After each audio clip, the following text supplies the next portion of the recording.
And we're still building the foundation base. So through people who really connect with the vision, we're inviting them to become lifelong members for a small fee, and they become the founding members. So these people we work together with to co-create the sort of foundations and the understanding of how BrightSky can grow stronger in the world as well. So, for example, a lot of those people run events, and they have a practice of their own. They might run a clinic.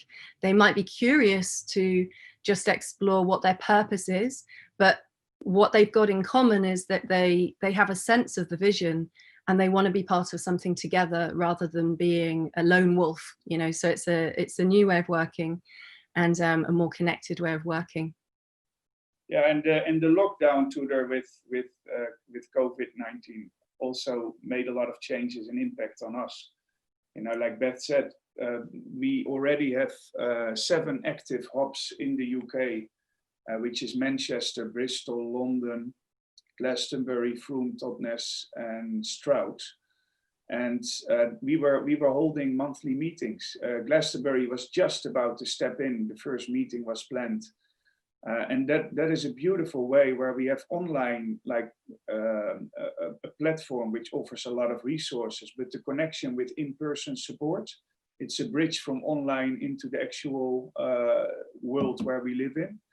And we had beautiful events there, but as soon as COVID-19 came and the lockdown came, it's like we had to adjust. We had to go back to the drawing room. How do we actually deal with all of this?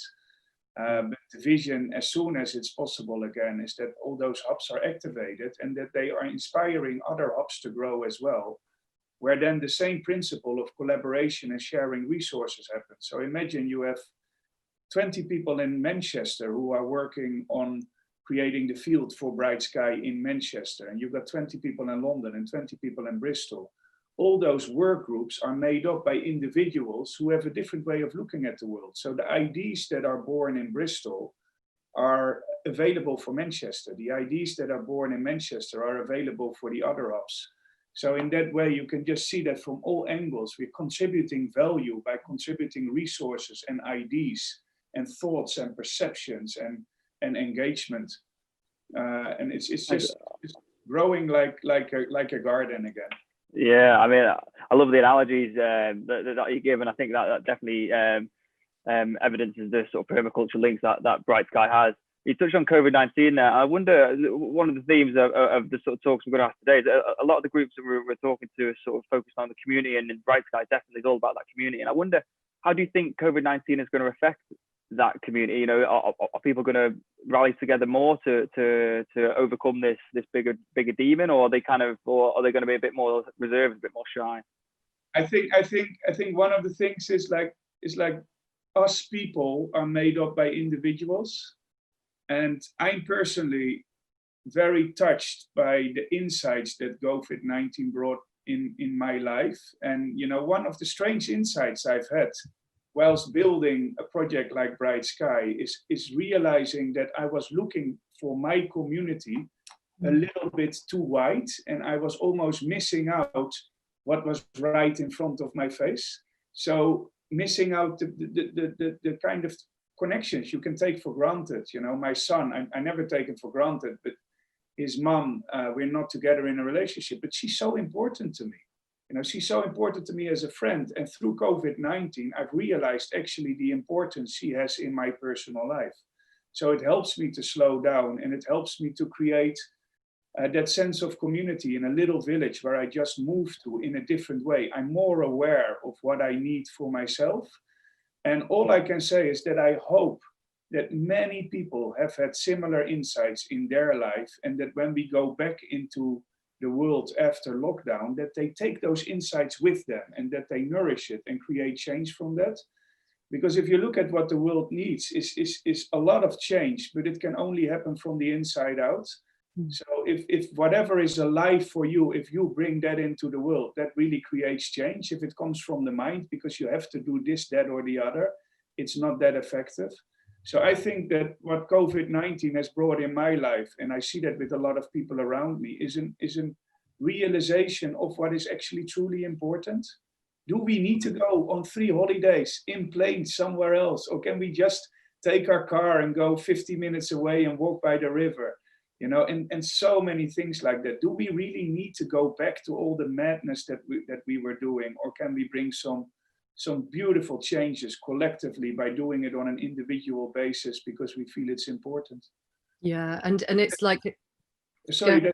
there's one sentence in Bright Sky which I want to mention as well, which catches Bright Sky for me very much, and that's meaningful connection through shared purpose. And what is meaningful for me, Tudor, might be slightly different than what is meaningful for you. But when you are talking about what is meaningful for you, I can feel it and I can resonate with your heart, being really excited about something. And in that place, we can more learn to celebrate diversity than just compare ourselves and either be better or worse, you know, which is one of those painful things which is happening all over the place. Yeah, it feels like people are getting more in touch with, certainly the feedback that I've had and what I felt myself is that people are getting more in touch with what really matters in many different ways through this time. And I think that's kind of, I guess that's globally too. There's been a lot of pain in the world, and there's been a lot of suffering through this time as well. And I think it's waking places up in us.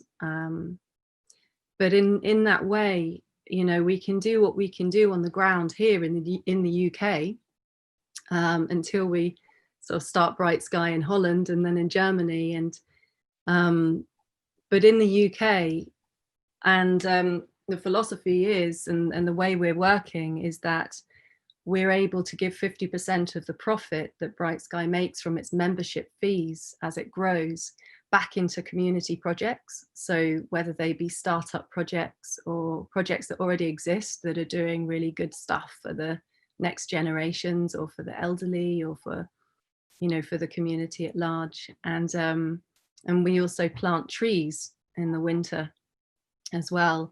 So it's very much in our hearts to be, like Bart says, growing like a garden. It's bringing down to ground and rooting these principles in the ground as well, through the tree planting, through the community building, and actually the resources that support the practitioners within Bright Sky are like it's like an offering, and actually their offering is going back into the community as well. So anyone who joins Bright Sky can feel that sense that what they're involved in is already benefiting more people than themselves and their own family, which is a lovely way to connect and a lovely way to align with the work that you're offering in the world. Yeah, definitely. I think they're realizing what's truly important to you is definitely true. COVID-19. I mean, I myself live in the city centre of Manchester, but I've still managed to learn a lot more about garden birds than I did beforehand, because I've just been out for more walks and appreciate nature a lot more. And I'm sure that's true of many people. So yeah, we've got 5 minutes left. I just wanted I was just curious about how the Bright Sky idea came about. Was it something which you've been working on for a year? You said it's quite a new organization, but is it I mean, I suppose the principles you've probably been practicing for forever, but you know, how did the organization itself come about? It's a long story. It depends on how far I go back. I would say that from my personal perspective, it's an accumulation of my life's journey, and part of Bright Sky has come from my despair and frustration, which might not sound so attractive, but it's just what it is. It's like all the things where I felt I didn't fit in, or where I felt like, why is it going like this? And the injustice has led to a journey which now goes into Bright Sky. But at the beginning of the journey, it led to a lot of hardship and addiction and things like that as well. But when I kind of moved past that in my life, I started a company in a time where not much later I went into a deep therapeutic process of like 15 months residential therapy to address the addiction as well. And in my company, which was growing, then I started to bring the things that I learned in therapy into my business. And that went quite well. I had sharing circles, there was feedback, people were crying, we were really creating friendship, but it could only go so far, because the original reason for people to be in the company is to make a living, to provide for their family. not much later, or in 2012, I went to the UK and I arrived in Osholila, which is a beautiful community in Dorset. And I tried to bring my business experience into community. But for multiple reasons, that didn't really work out in the way that I hoped it did. But as a result, all these experiences came together and are brought into what is now BrightSky. And I say what is now BrightSky because I'm working on it for 3-4 years in this format, and have had a few tryouts which didn't really work, but brought me closer to the formula, which now really seems to work. Yeah. There's one little thing that I feel is really important to mention as well. We organize ourselves based on being inspired by the 8 Shields model, which is very much inspired by nature. And in the heart of our community is the Children's Fire. And the Children's Fire is a concept which is brought to the UK by Meg McCartney, who is one of our ambassadors, and who is like an elder and like a mentor in BrightSky to us. And basically what it means is that any decision we make as BrightSky, as an organization, need to pass the Children's Fire. And what it means to pass the Children's Fire is that we explore the impact on the next 7 generations to come. So the only decisions we can make as an organization need to be of benefit for the next 7 generations to come. And it's not just my children's children, it's also the animals, it's also the birds, it's also the plants. And it feels like, especially in relation to your project and the festival that we are happy to join in this way, that is really important to say. It's really about sustainability and leaving a better planet for the ones who are coming after us. Yeah, fantastic. Thanks for that, Bart. Just Beth, we've got a minute left. Do you want to just quickly sort of summarize? I know Brad did it quite nicely there, but we've been talking a lot at the festival about what my future planet might be. The hashtag we've been trending. Beth, do you want to kind of finish up with giving what your future planet might look like? Brilliant. I can see a place where the children are happy playing outdoors, and that people trust each other, that neighbors talk to each other, that we kind of share the technology stuff that costs us so much money and starts to, take the planet's resources, that we share stuff, that we have ethical businesses that don't take too much away, and sustainability, sustainability and shared leadership. And it's really important to us. Yeah. So much more to say, but I think that's we've been really mean, haven't we, today? We've kept it, trying to keep it as short as we can, and we're trying to keep it strict because we've got a full day of talks. But I just want to thank you both for joining us today, taking the time out. Really appreciate it. This video is going to go on YouTube afterwards, so if you want to direct people towards it, that'd be fine. It might be a couple of days before it's on there, and we'll put links in the bio to the website for BrightSky, to your Twitter handle, and to the Facebook pages and everything like that. But yeah, so thanks a bunch, guys. Really appreciate it, and have a great day. Lovely to meet you, Kuda. So thank you so much, and thank you for all you're doing with your beautiful project as well. Thank you very much. Take care. Bye bye. Bye bye.